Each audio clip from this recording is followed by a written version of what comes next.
Try again.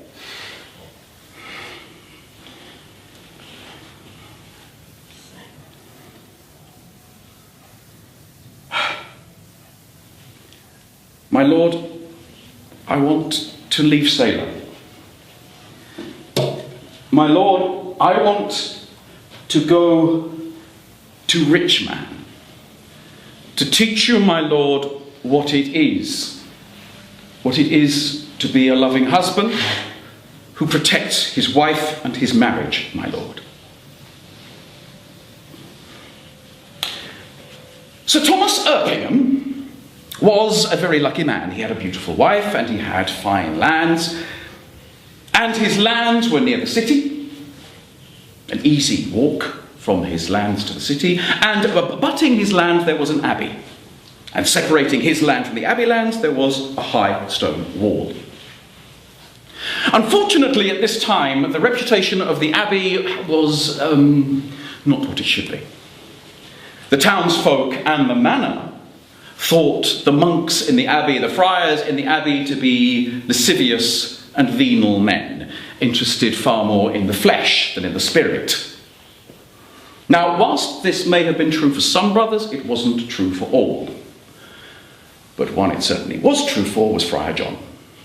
And Friar John had felt a stirring in his loins for one woman in particular. And of course, that woman had to be Dame Erpingham, the wife of Sir Thomas Erpingham, and he, in modern parlance, had the hots for the wife of the lord of the manor, and he was thinking very inappropriate thoughts for a friar. Now, he could have mortified the flesh, he could have sought comfort from the scriptures, he could have spoken to his father confessor, but no, he waited until Sir Thomas was away and wrote a love letter inviting Dame Erpingham to meet him by the wall and to celebrate their coupling together. What, unfortunately, Friar John didn't know was that Sir Thomas Erpingham was only away for a day. And when he returned home, when he opened his front door, he was astounded to hear the sound of his wife laughing from the bedroom. He went up to the bedroom and his wife handed him a letter. And he read it, and he didn't laugh. So what could he do? Come on, what are the options? Take it to the abbot. Take it to the abbot. You're so civilised. Take it to the abbot. Kill him. Kill him? Is that just a little, you know, it's a friar. I'm not sure they're terribly good at fighting duels. Oh, so an unfair duel? Okay. So could we sort of, well, okay. Tricky. Who said tricky? Where's that voice come from? Tricky. A woman. A woman. Tricky. Tricky. You said tricky. How? Don't know.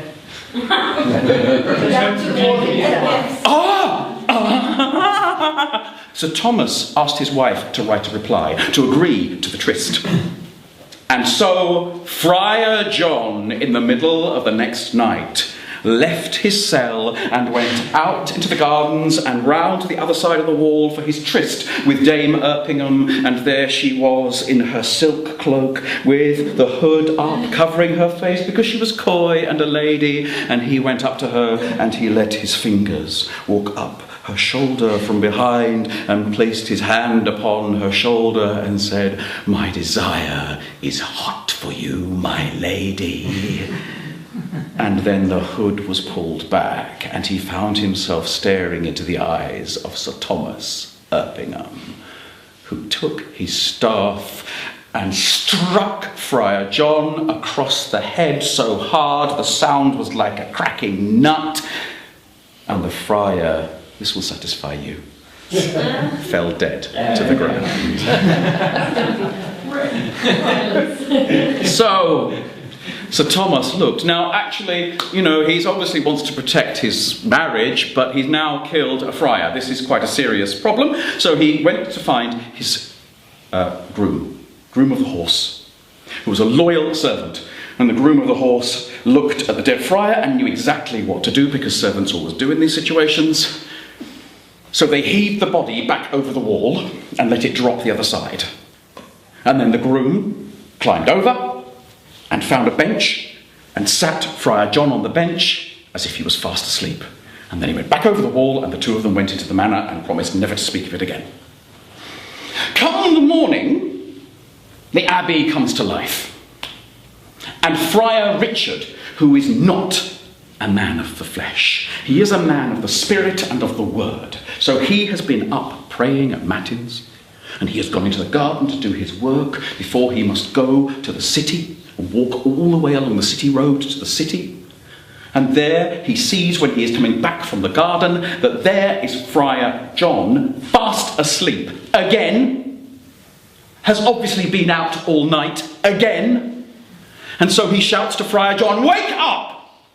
Where is your duty? Where is your service to your Lord and to your community?" And Friar John makes no reply. And Friar Richard may be a spiritual man, but he is inclined to anger. So he picks up a stone and he throws it at his brother Friar, and it strikes his brother Friar on the side of the head, and he topples forward. And Friar Richard goes up to the body, for it is a body, for Friar John is dead. And he fails to notice that the blood on the side of the head is perhaps a little drier than it should be for a fresh wound, and that Friar John is a little colder than he should be for someone who has just died. And he panics. What can he do with the body? Throw it to the other side. He pushes the body over the other side of the wall, and he starts his walk back. Sorry, not back, his walk towards the city. The groom of Sir Thomas Erpingham has been taking the horses out for the morning, early morning. And on his way from taking the horses out, he is walking alongside the wall when he comes across something he really hadn't expected to see. It's that body again. He doesn't want to disturb his master, so he goes to the stables and finds the oldest nag that was going to make it to the knacker's yard fairly soon. He goes out to the yard and finds an old suit of rusted armour. He dresses the friar in the rusted armour and heaves him up onto the horse, in the saddle, leaning on the reins, and he slaps the rump of the horse, and off it goes, down the road towards the city. Friar Richard is walking to the city on the city road.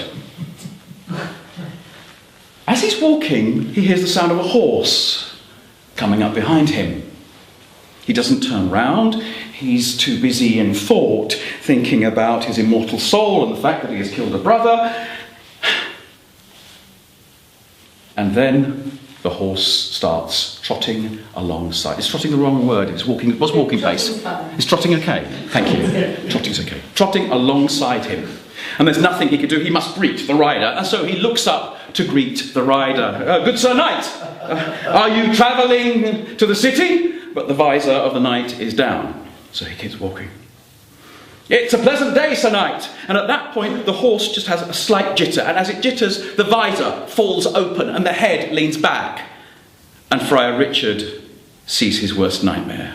The Lord God has punished him for what he has done. And so Friar Richard confesses his sins, and, well, he could plead the church, of course, and save his own neck, but he doesn't. Because he killed a fellow brother, he deserves to die. But the groom tells Sir Thomas Erpingham, and Sir Thomas Erpingham goes before the judge and admits, "Actually, it was I who killed the brother because he was seeking to bed my wife." Which is quite understandable, really. So no further action was taken. And so, my lord, from my story you learn what it is to be a loyal husband, to treasure your wife.